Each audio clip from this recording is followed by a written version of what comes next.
साथियों, अभी जब मैं यहां आ रहा था तो मीडिया में एक खबर चल रही थी और यह गंभीर बात है। कांग्रेस के एक बड़े सहयोगी दल महागठबंधन के सूत्रधारों में से एक, महागठबंधन के सबसे तगड़े साथी नेशनल कॉन्फ्रेंस फारूक अब्दुल्ला साहब, उनके बेटे उमर अब्दुल्ला साहब की पीढ़ी प्राइवेट कंपनी, इस नेशनल कॉन्फ्रेंस ने बयान दिया है कि कश्मीर में अलग प्रधानमंत्री होना चाहिए।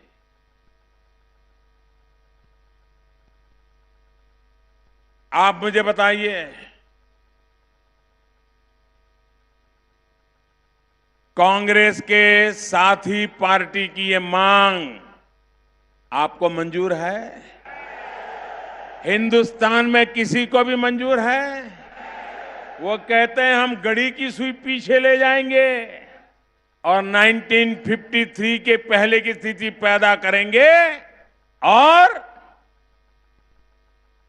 हिंदुस्तान में 2 प्रधानमंत्री होंगे, कश्मीर का प्रधानमंत्री अलग होगा। मैं जरा जानना चाहता हूं, जवाब कांग्रेस को देना पड़ेगा, महागठबंधन के सभी पार्टनरों को जवाब देना पड़ेगा, इस चुनाव में उनको जवाब देना पड़ेगा।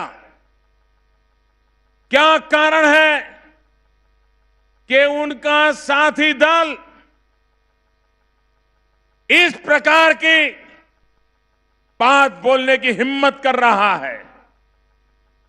कुछ दिन पहले उनके एक पार्लियामेंट के उम्मीदवार ने ऐसी बदतमीजी की थी, भारत को गाली देने की खुली घोषणा की थी, लेकिन कांग्रेस पार्टी और नेशनल कॉन्फ्रेंस इस विषय में चुप बैठे हैं और दिल्ली में मीडिया भी एक दिन के बाद विषय को भूल गया। आज उन्होंने दूसरी हरकत की है। उन्होंने कहा है कश्मीर का अलग प्रधानमंत्री होगा। मैं इन महागठबंधन के सभी साथियों को पूछना चाहता हूं, बंगाल की दीदी, बहुत चिल्लाती हैं आप, जरा जवाब दीजिए। ये नेशनल कॉन्फ्रेंस आपके साथी हैं। क्या ये नेशनल कॉन्फ्रेंस की दूसरे प्रधानमंत्री की मांग, इससे आप सहमत है कि नहीं है? देश की जनता को जवाब दीजिए। यहां पड़ोस में आंध्र प्रदेश में यूटन बाबू बैठे हैं। ये यूटन बाबू अभी 2 दिन पहले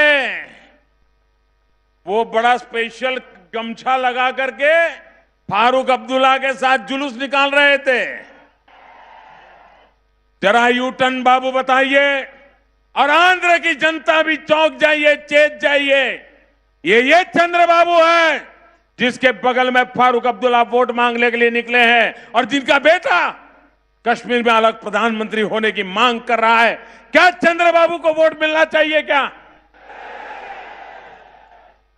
मैं पूछना चाहता हूं श्रीमान शरद पवार जी को,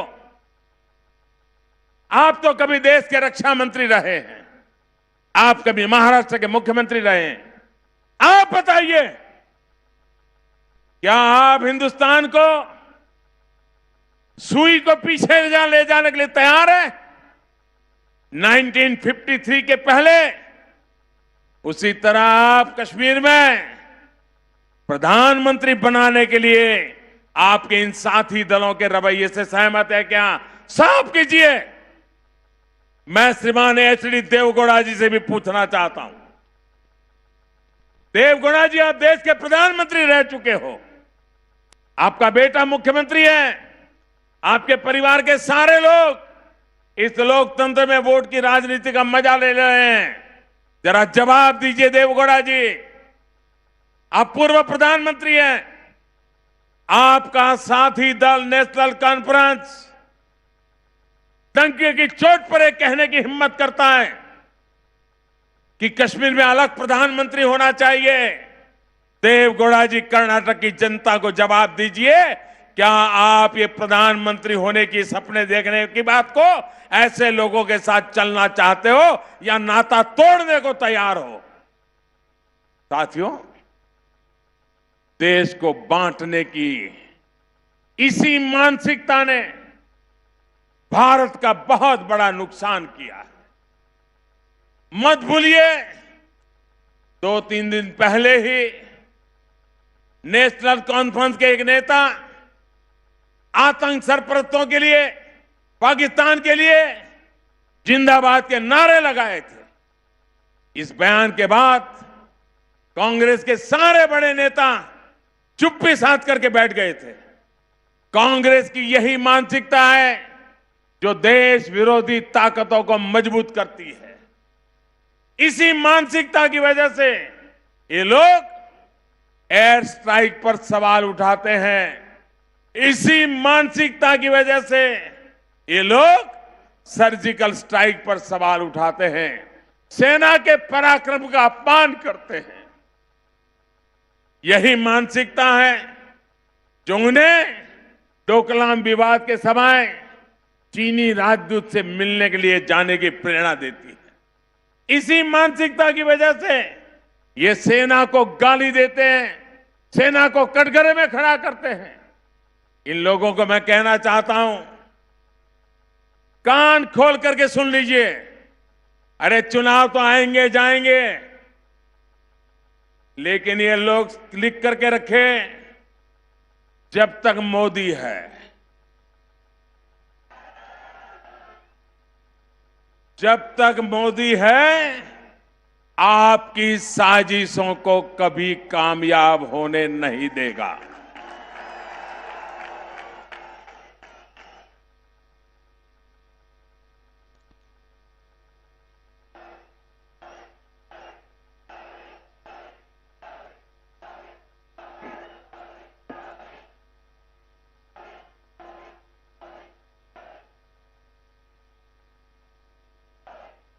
मोदी देश के दुश्मनों और देश के लोगों के बीच दीवार बनकर के खड़ा रहेगा, ये लिख करके रखिए। और ये जरा नेशनल कॉन्फ्रेंस वाले भी समझ लें, ये पीडीपी वाले भी समझ लें।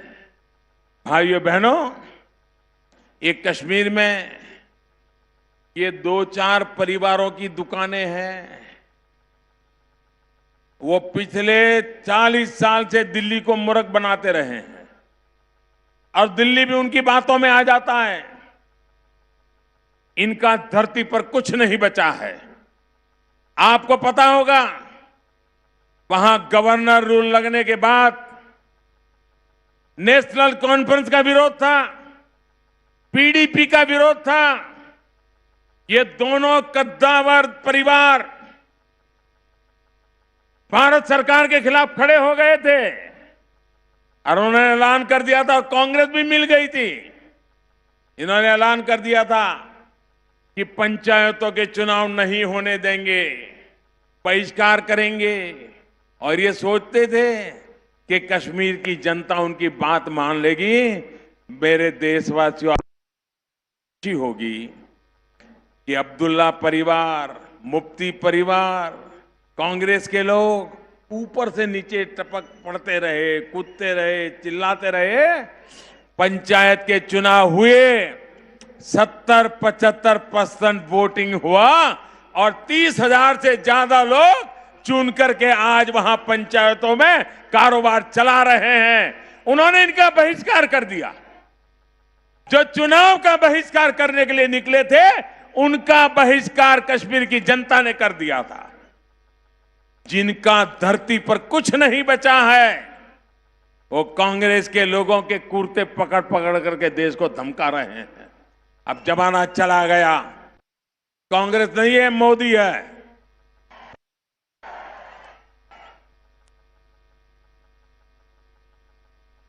जम्मू हो, कश्मीर हो, लद्दाख हो, वहां के नागरिकों के लिए हम अपनी जान देने के लिए तैयार, लेकिन इन ठेकेदारों को अब सहने के लिए तैयार नहीं है।